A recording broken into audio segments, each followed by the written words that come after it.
நீதி சொன்னா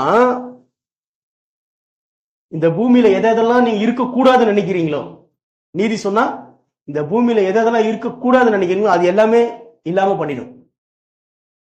ஏன்னா எதெல்லாம் உங்க மனசுக்கு கசப்பா இருக்கு, எதெல்லாம் உங்க மனசுக்கு வெறுப்பா இருக்கோ அதெல்லாம் உங்களால் உண்டானதல்ல,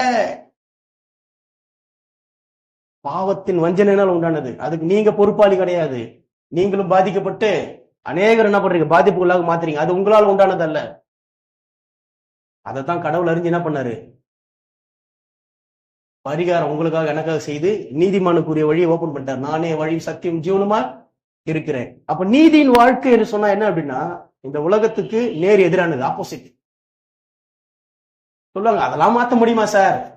எதை வச்சு அவன் சொல்றான் நீதி? எதை வச்சு அவன் பேசுவான் பாரு வார்த்தை சார், இதெல்லாம் மாத்த முடியுமா? யாராவது இப்படி இருப்பாங்களா எல்லா விஷயத்துல உண்மையா? ஏன் என்ன பிரச்சனை? உண்மையா இருந்தா என்ன?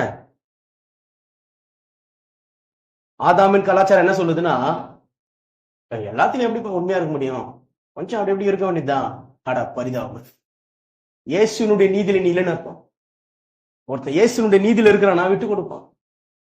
நீ எவ்வளவுக்கு எவ்வளவு ஏமாத்த போறிய தோத்திரம் சொல்லு, ஏமாத்தாத வரைக்கும். ஒருத்தனை ஏமாத்தக்கூடிய வாய்ப்பு உங்களுக்கு கிடைச்சாலும் நீ ஏமாத்த கூடாது. அதுதான் நீதிமானுடைய வாழ்க்கை.